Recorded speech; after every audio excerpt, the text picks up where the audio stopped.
Welcome to the side yard for Backyard Joust Season 8, Match 2. Let's get going with Round 1. Jojo's Jousters is going to start us off with Tanknator. Tanknator locks it in and sets up a bit of a ramp there in the back. Carpet Rodents will roll out the Reptar wagon. The Reptar wagon declines that ramp and locks it in. We've got two on the track. Champagne Supernova with Sidekick.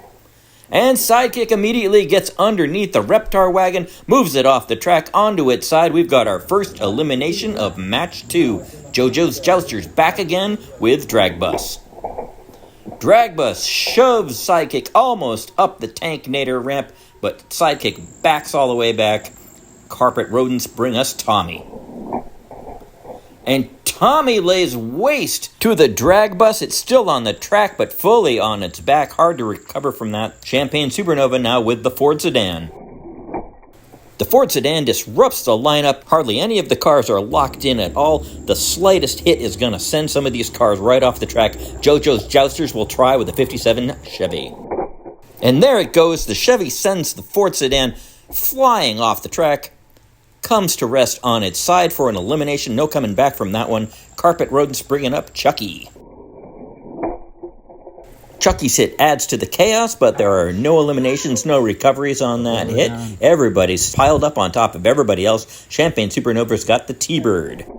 The T-Bird with a devastating hit. The Chevy goes flying. Chucky goes flying. That's a double takedown. And the rest of the cars look pretty steady and stable on the track now. Tanknator's ramp still waiting for something. Jojo's Jousters can send Cockney Cab. Cockney Cab pushes Sidekick some of the way up Tanknator's ramp. And now it's just kind of hanging there. It'll take a hit from Dill from the Carpet Rodents.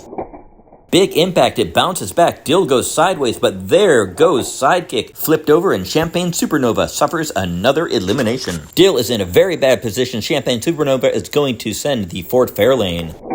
A tremendous hit, and Dill goes spinning out of sight. A little revenge from the Ford Fairlane. The rest of the lineup is locked in, and Jojo's Jousters will send Unimog.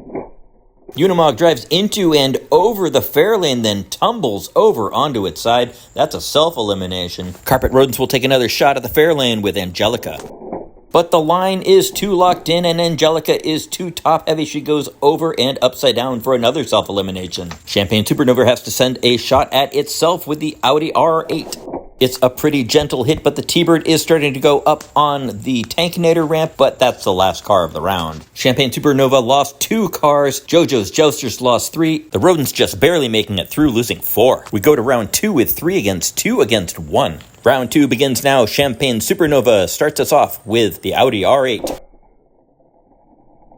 The Audi locks it into the track, and Jojo's Jousters will now bring up Tanknator.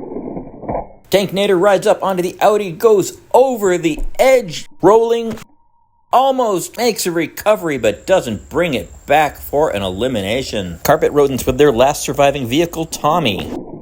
Tommy comes in clean and locks it into the track. Champagne Supernova rolls out the Ford Fairlane, which caused a lot of trouble with its rear end last time. The Fairlane gives Tommy a little spanking, and then all 3 cars are locked into the track, and Jojo's Jousters bring up a Cockney Cab.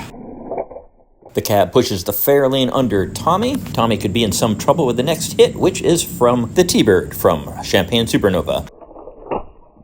Tommy goes up and over and off the track and to a perfect recovery. Tanknator was the only vehicle eliminated, leaving us with a 3-on-1-on-1 contest as we move into round 3. Champagne Supernova still holding on to the lead. They will send the Ford Fairlane.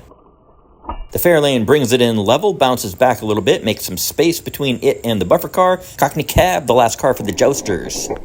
And Cockney Cab takes it to the Fairlane, knocks it right off the track and on its back. A decisive elimination. It's not going anywhere. It is a bit curbside as the Carpet Rodents bring up Tommy.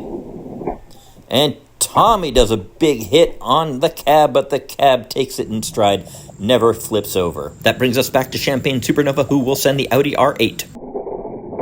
A light tap on Tommy and a bit of a bounce back. That could come into play as Champagne Supernova is forced to send another car against its own teammate.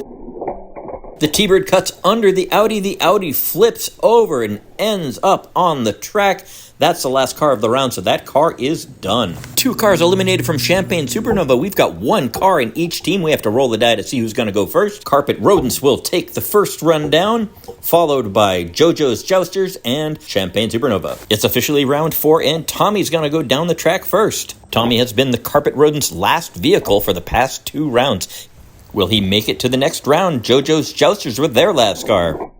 Cockney Cab with an aggressive hit against Tommy. Tommy goes over. Will he make his recovery again? No, not this time. Carpet Rodents are out of this match. We're down to Champagne Supernova. Here comes the T-Bird.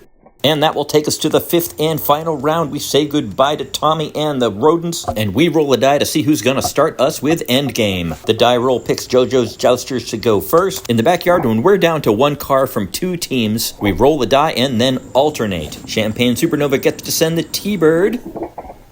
And the T-Bird gets underneath Cockney Cab. Cockney Cab going over. This looks like it, but then Cockney Cab drops those wheels to the ground, and we're going to switch the order. The T-Bird gets to go first. Watching a recent Junkyard Joust, I realized that we do things a little differently at the end game. The Jousters with Cockney Cab. On the Junkyard, they count each switch as a new round. In the backyard, we give each team a chance to go first before we go to increased speeds. That T-Bird could do some serious damage at increased speeds.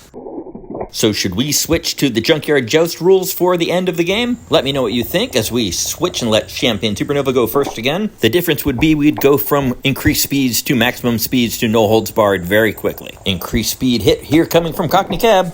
A big hit, but it looks like the buffer car kept the T-Bird from going over. Jojo's Jousters start again, and now we're at maximum speeds. If we do change that rule to be more like the Junkyard Joust, that would put a lot of power in that die roll. Here's the T-Bird at maximum speed. The T-Bird nearly lost control and went off the track. Now we switch the order, and the T-Bird will go first at maximum speeds. Let's see how this goes.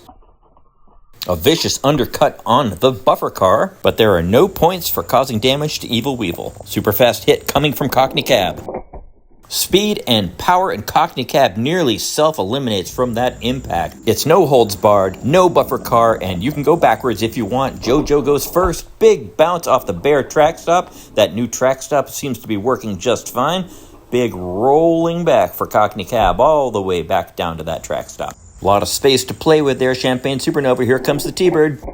Cockney Cab absolutely launches off that track stop and goes tumbling and comes to rest, hood down. And that will do it for Season 8, Match 2. Champagne Supernova took the lead and then lost it, but got it back in a knockdown, drag-out endgame.